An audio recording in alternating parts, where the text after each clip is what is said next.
변호사는 도대체 어떻게 돈을 벌고 있는지, 전문직 시장이 어떤지 한번 가서 이야기를 들어보도록 하겠습니다.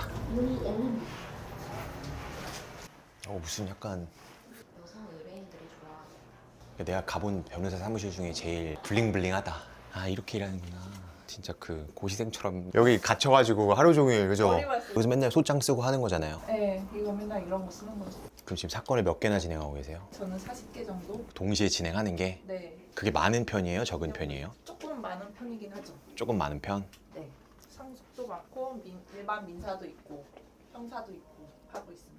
안녕하세요. 마루법률사무소의 윤미섭 변호사라고 합니다. 원클 멤버여서 좀 친하니까 편히 그냥 대화하도록 하겠습니다. 변호사 되신 지는 지금 네, 한 8개월 정도? 원래 이제 군 판사 사법고시를 패스를 했어요. 어떻게 사법고시를 패스를 하냐? 진짜 독한 사람이야. 우수한 성적으로 합격을 했죠. 판사로 계시다가 변호사 시장에 나오셨는데 어떠세요? 공무원도 재밌긴 재밌었는데 변호사도 너무 재밌는 것 같아요. 매번 새로운 사건이고 자유롭고 돈도 많이 벌고. 돈 많이 벌어요? 네, 전 좀 많이 버는 것 같아요. 초임 변호사는 얼마 정도 벌어요? 초임 변호사님들은 개인별로 차이가 있긴 있는데 6, 7천 정도 이상 그 정도 받죠. 그럼 억대를 받으려면 3년에서 5년 정도는 돼야죠. 거의 대부분? 대부분인지는 모르겠지만 거의 그 정도는 받아요. 저는 7년 차니까 좀 더 받긴 받는데 제 주변에 봐도 다 그 정도 이상은 받더라고요. 일하시는 분들이 그 정도는 벌어요. 대형 로펌은 이제 더 많이 벌시죠. 보신 변호사 중에 제일 많이 버시는 분은 얼마까지 보셨어요? 끝도 없죠. 인터넷 보면은 나와 있더라고요. 3억에서 5억, 5억 막 이렇게. 그럼 되게 잘 버는 편이죠? 그 연차가 또 높으시죠. 어디 공직에 있다 오신 분들이거나 제가 아시는 분 7억 받고 가셨다는 분도 있어요. 자리가 좀 높으신 분이죠. 그런 분들은. 일단 1억 이상의 연봉이 된다. 그쵸. 그러니까 연차가 좀 쌓이니까 1억 정도 넘죠. 그럼 변호사 해보시니까 제일 힘든 게 어때요? 아무래도 이제 의뢰인들과 상대하는 일이 좀 사람 상대하는 일이 힘들죠. 어디 가나. 제일 많은 사건은 뭐 보통 어떤 거 하시는 거예요? 지금 여기가 이제 상속 위주로 많이 하고 있어서 상속도 많고 조상 땅 찾아주는 것도 하고 있고 임대차 보증금 뭐 소송도 하고 있고 진짜 많아요. 증여 관련된 것도 이렇게 많이 하고 있고 제가 또 이제 군 출신이니까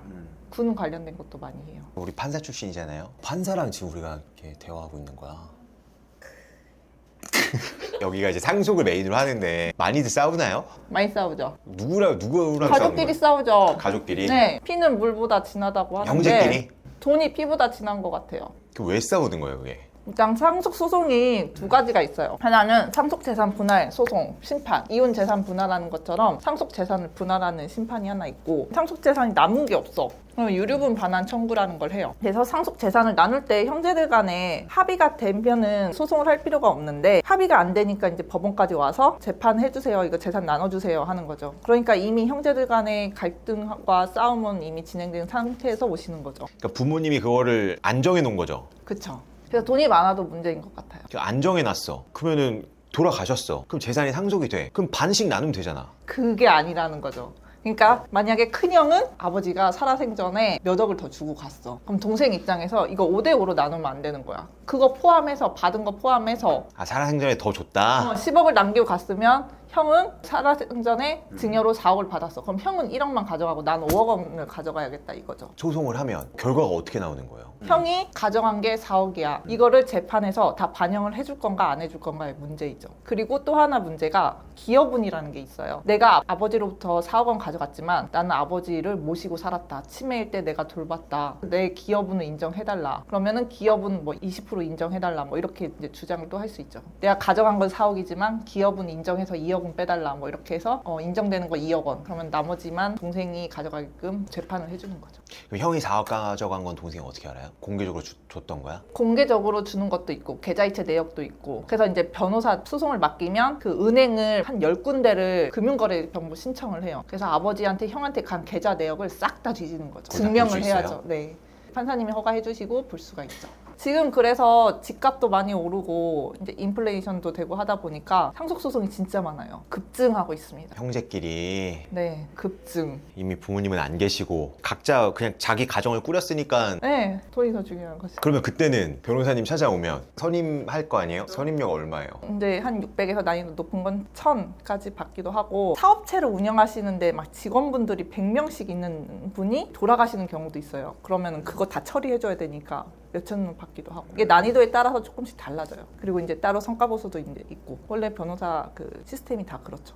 그런 케이스를 워낙 많이 볼 거 아니에요. 지금도 계속 하고 있고 그냥 기껏 부자 됐더니 그렇다고 부자가 안 될 수는 없잖아요. 보시면서 느끼는 게 많겠어요. 그쵸. 오히려 부모님은 많이 읽어놓고 자식들 이제 편하게 주고 싶은데 그 남긴 재산으로 형제간에 싸우니까 그걸 원하시고 남기신 건 아니실 텐데 현실적으로 이제 그렇게 되는 거죠. 근데 부자라고 해서 꼭 이렇게 되는 것도 아닌 것 같고 몇 천억대 기업을 운영하시는 분이 돌아가셨어요. 제대로 이거 정리 안 해놓고 가셨단 말이에요. 그래서 상속이 이제 단순 승인하는 것도 있지만 한정 승인이라는 것도 있고 상속 포기라는 것도 있잖아요. 사람들이 한정 승인은 잘 모르시는 것 같은데 받은 재산에서 만 채무를 갚는 제도가 또 있어요. 그거를 상속 개시 안날로부터 3개월 내에 해야 되는 건데 채권자가 어디서 튀어나올지 모르잖아요. 사업하시는 분들은. 그러니까 재산이 몇백억대 있지만 채무가 더 많을 수 있으니까 이럴 때 또 포기하시기도 해요. 재산이 많다고 해서 무조건 상속을 받아서 분할하고 이런 절차를 거치는 게 아니라 한정 승인이나 포기도 할 수 있는 거죠. 그럼 부모님이 예를 들어 빚을 물려주는 자식들도 있을 거 아니에요? 맞아요. 그럼 그거를 내가 포기할 수 있어요? 네, 포기할 수 있는데 그 대손에서 다 포기하면 그 밑에 대손으로 또 내려가는 거예요. 그래서 그 대손에서는 한 명은 한정 승인을 해줘야 돼. 상속받은 재산 안에서 빚은 갚겠다. 내 재산으로 갚는 건 아니고 아버지 물려받은 재산에서는 갚겠다. 이런 뜻의 한정 승인은 한 명은 해줘야 돼요. 그래야지 그 밑에 대손까지 안 가요. 그게 안 사라지고? 네, 물려받아요. 그럼 저를 예를 들면 뭐 나를 예를 들고 싶지 않은데 우리 부모님 빚이 있어요. 돌아가시면서 빚을 나한테 물려줬어. 그럼 내가 포기하면 그럼 손주가 받는 거죠. 손자. 아 진짜로? 네. 그래서 한 명은 한정 승인 해야 된다. 그 대에서. 진짜 억울하다. 재산을 물려받는 사람도 있지만 누군가는 빚을 물려받을 거 아니에요.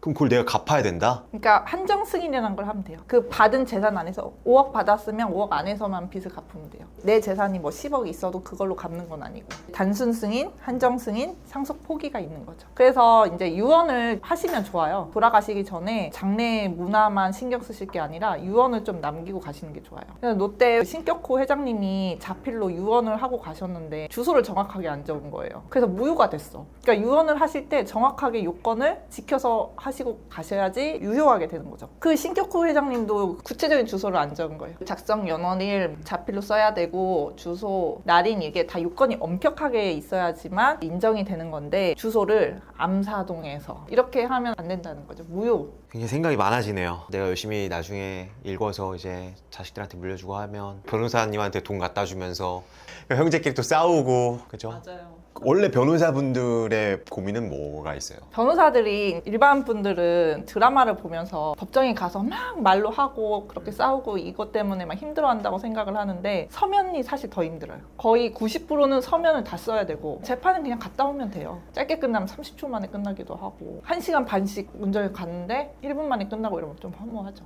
재테크는 어떻게 하세요? 32살부터 사회생활 시작했거든요. 연수원 때도 월급을 주긴 하는데 막 100만 원, 110만 원, 120이래요. 5급 공무원이에요. 2년 차는 4급 공무원. 월급이 쥐꼬리만큼 나오는데 이제 마통을 많이 쓰죠. 그거 쓰면서 이제 생활하다가 변호사 돼서 이제 갚고 좀 종잣돈 모으고 해가지고 지금은 오피스텔 2개 갖고 있습니다. 저도 그 시험이 한 번 붙어서 변호사가 된 거지 이전에는 엄청난 실패를 거듭하다가 붙은 거잖아요. 몇 번 만에 된 거죠? 뭐 많이 그러니까 지금 40패스잖아. 그죠? 로스쿨이 아니고 몇 년 공부하신 거예요? 저 한 6년 정도? 이제 저는 이제 좀 후달린 이유가 이제 노스쿨도 생기고 하다 보니까 인원이 너무 팍팍 줄어가는 거예요. 부모님도 사실 고생 많이 하셨죠. 될 놈은 된다 이런 생각으로 버텼죠. 이게 끝을 모르잖아요. 맞아요. 이게 터널인지 동굴인지를 몰라요. 그러니까 나는 될 거야 이러면서 뭐든 꾸준히 하면 된다. 포기하지 않으면 된다. 부투스쿨 구독자 여러분, 저희의 이제 모토가 당신의 어려움 마루에 놓고 가세요예요. 법률적 분쟁이나 상담 필요하시면 편하게 상담 받으시면 되겠습니다. 제가 친절하게 답변 드릴게요. 감사합니다.